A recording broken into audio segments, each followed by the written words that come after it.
Naimvuye ahantu mu bukwe. Okay, so hanyuma hari igitego rero gitsinzwe n'ikipe ya Police kuri kufra ya Byiringiro Rage, ariko igitego abasifuzi baracyanga. Mbere na mbere abantu bose bari APR itsinzwe igitego baracyanze, umusifuzi arenganyije ikipe ya Police arayibye. Bya bindi biba muri kandanda y'umupira w'amaguru hano mu Rwanda. Ese wowe ubibonye ute? Ubundi ibisobanutse nibi kuko igitego cyari cyo itegeko riroroshye cyane nuko abantu badakurikira wenda bakabigenderamo mu kigare ngo kwiba. Yego, iriya bayita kufra indirect, ntabwo ari kufra direct. Kuki ari kufra indirect? Umukinnyi wa APR Claude yaryamye hasi afata umupira n'amaboko. Yego, yisifuye ko bamukoreye ikosa nta uri mukoreye. Yego, itegeko ry'umupira rivuga ko iyo umukinnyi akoze ikosa ariko iryo kosa akaba atarikoreye opponent, yego, ikosa mu mategeko y'umupira, ariko atarikoreye opponent ni ukuvuga ngo atarikoreye uwo bahanganye, yego, ntabwo yateze umukinnyi wa Polisi, ntabwo yamukuruye, ntabwo yamubujije kujya gutsinda, yisifuye afata umupira n'amaboko. Kandi tuzi ko mu mupira w'amaguru utemerewe gufata umupira n'amaboko keretse arbitre biguhereye uburenganzira. Yego, nawe iyo bibaye gutyo arbitre atanga icyo bita indirect free kick. Ni kufrutera ariko ntuyitere mu izamu direct, ntuhitutera mu izamu nta wundi muntu ukozeho.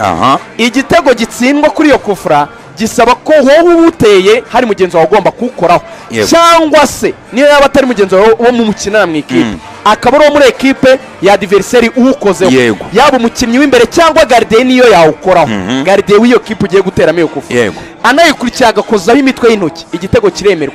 Ariko ni ukuvuga ngo ni abantu babiri, hari ugiye gutera umupira hari n'uwutsinda, wo mu ikipe yateye iyo kufra cyangwa se wawukozeho mu ikipe bateraga iyo kufra, cyangwa gardien wo muri iyo kipe bateyemo kufra niyo yakurikira umupira akawukoraho. Yego, ikikwereka ko ari kufra indirect, arbitre wo hagati mu kibuga iyo bagiye kwitera azamura ikiganza, arakizamura hejuru.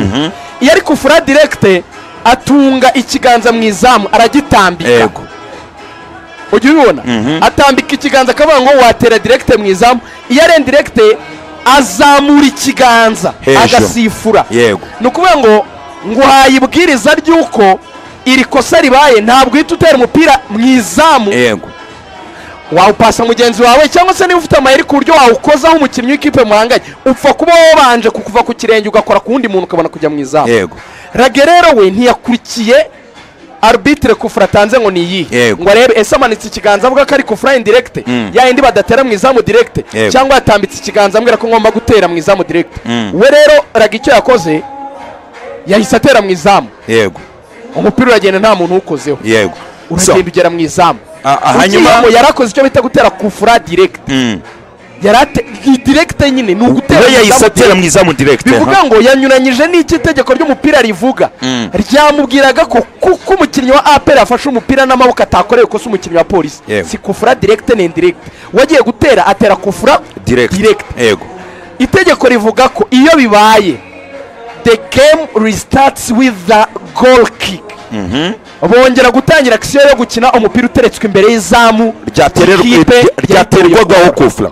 Nibyo rero umusifuzi yakoze, yaba ku ruhande n'uwo hagati. So nuko ngo muri make Ishimwe Didier wari uri ku ruhande wamanitse avuga ko atari igitego 100%, ahubwo abantu batazi wenda iryo tegeko no bageze confusion. Nta basanzwe babizi bazi ibyo bita laws of the game.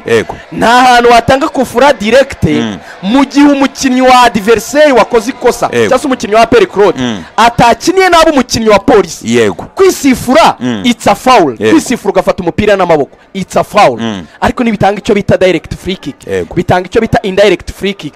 Ikimenyetso umusifuzi amanika ikiganza hejuru, hanyuma wowe ugiye kwitera ugasabwa ko umupira ukora ku wundi muntu cyangwa unyura ku wundi muntu mbere yuko cyitwa igitego. Always utera nk'uri gutera mu izamu direct. So ubwo muri make bivuze ko kuyiteramo niyo umunyezamu yari kubona umupira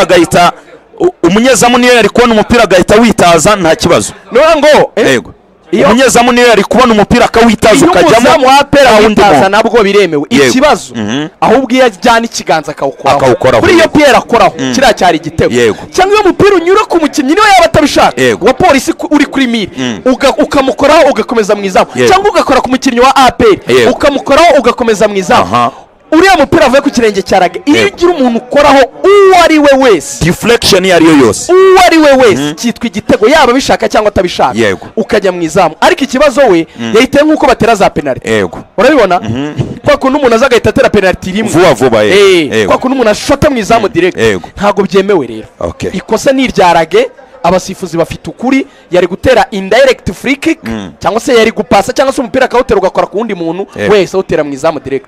Rigani murakoze cyane. Ni itegeko ryoroshye ahubwo i Kigali ko twishyiramo buri gihe kwiba niyo habaye ikintu tutazi aho kubaza itegeko tujya mu ma emotion tugahita dukora judgment ariko rwose hano abasifuzi bafite amanota yabo 100%. Murakoze cyane. N'abanyarwanda ariko bazagenda babisobanukirwa. Murakoze cyane. Nta kigoye. Asante.